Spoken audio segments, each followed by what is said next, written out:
Okay.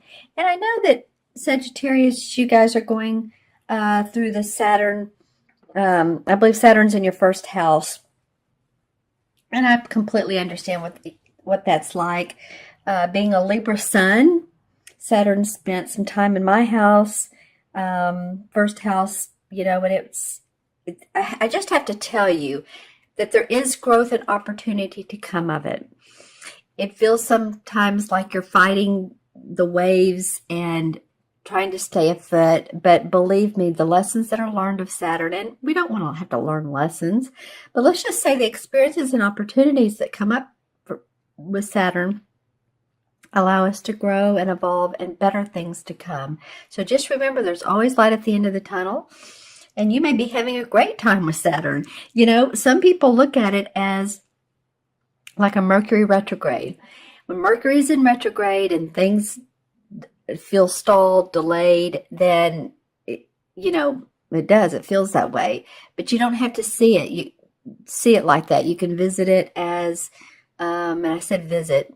It really is like revisit. It's like having old friends coming into your life. It's revisiting what you're doing in your life and seeing if that's working for you.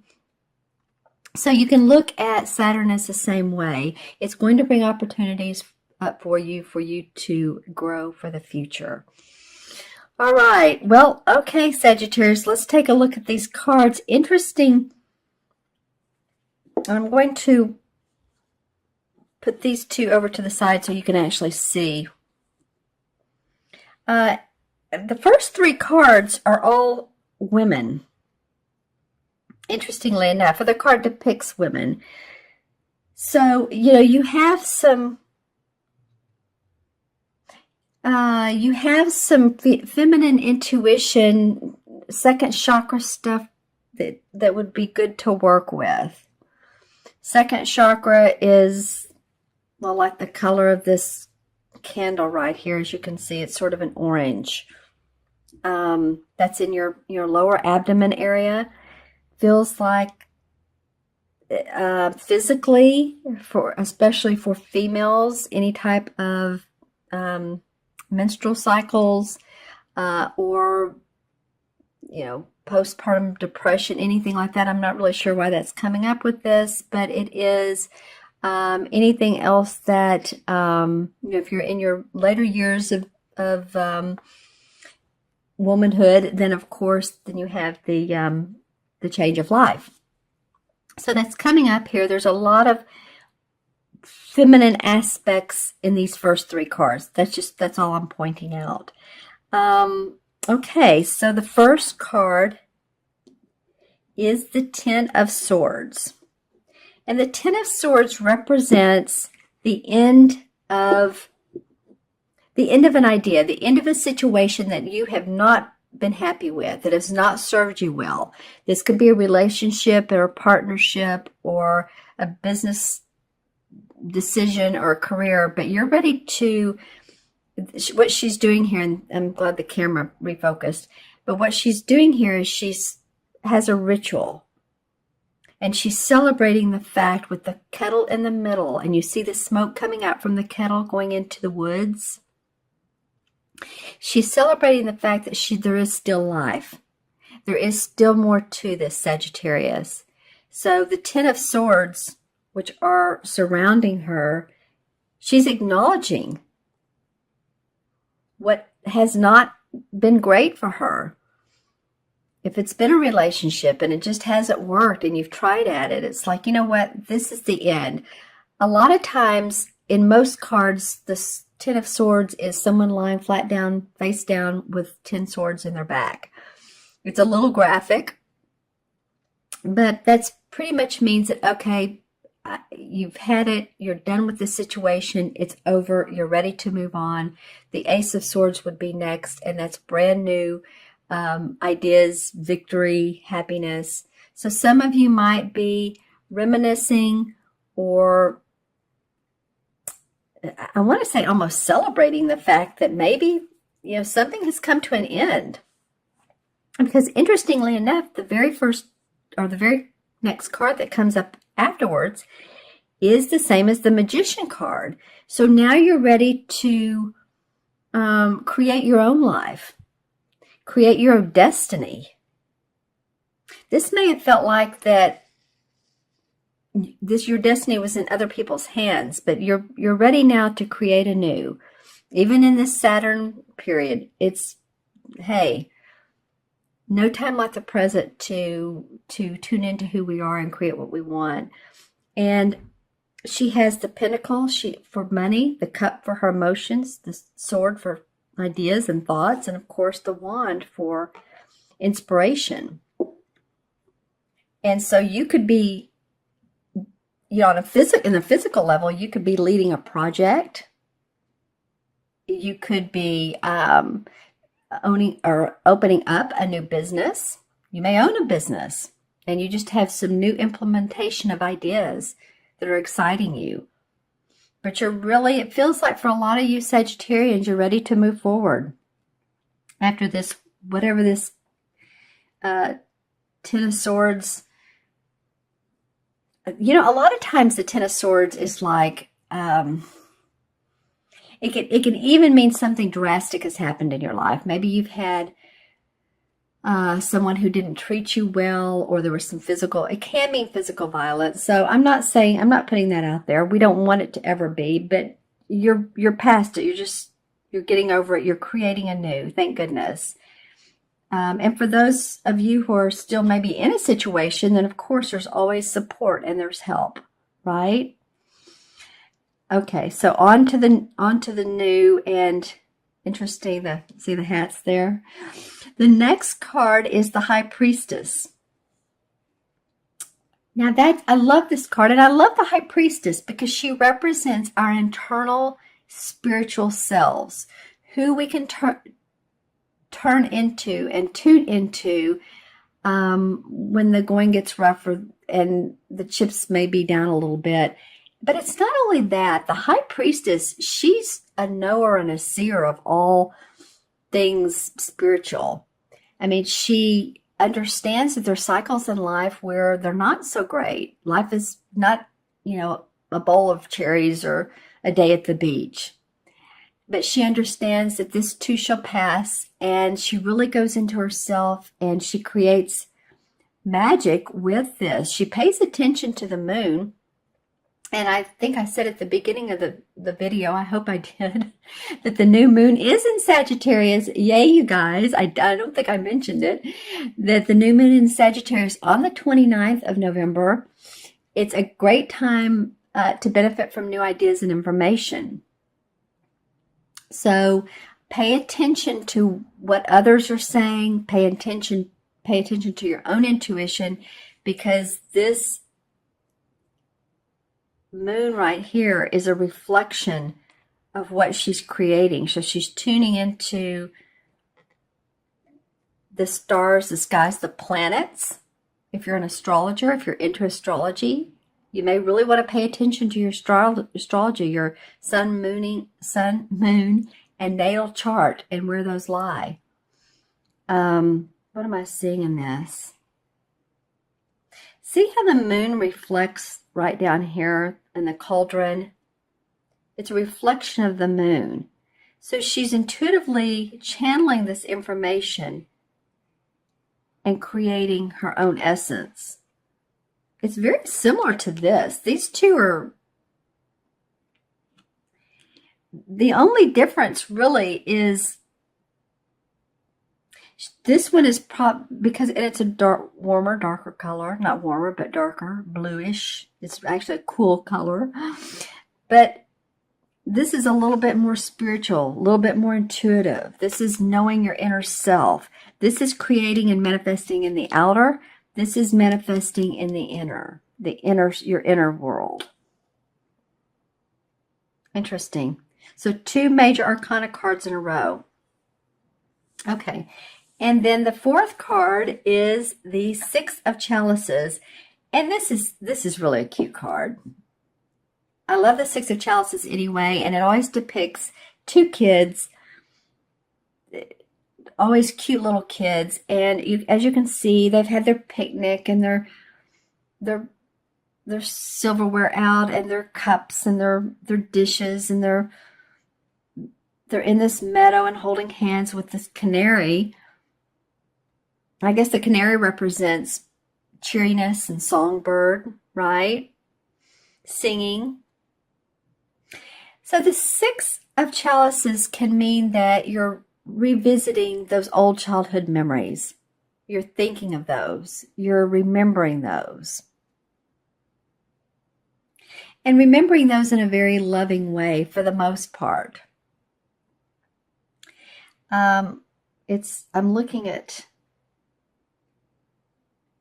yeah, I think for the most part, because I look at who matches who or who faces who, that this card is one of past memories. You may come across one of your annuals, yearbook, whatever you called it in your high school, junior high, or fraternity, sorority, if you're, college. But you may come across one of those and flip through the pages and look at the pictures and really, think about that. Or one of your elementary school pictures, you might be getting those out and say, oh my gosh, look, I remember her. I remember him. Wow, look at my teacher. And that is always such a fun thing to do. Since I've, been in the process of moving, I've tried not to look at pictures too much because there's so much else to do. But the one day I took about 20 minutes, it was a blast. So it might be that some of you are just rethinking about childhood memories, hopefully keeping it in a positive way. We'll see what the clarification card is.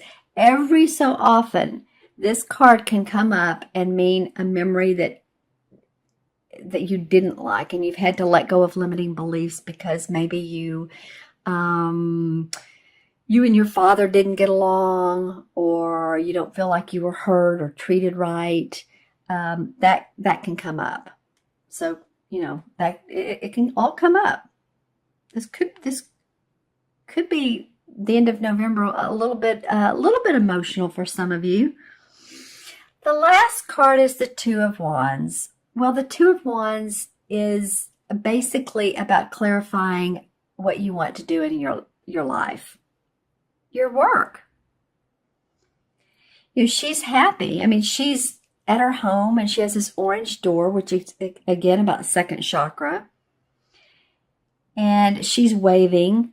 So it's the beginning of, after the Ace of Wands, where there's this new idea, there's this new inspiration. She's now started to pull it together. So it could be you and a partner working together, or a lover, or, romantic relationship, you and another person, because two is always about duality or the coming together of two.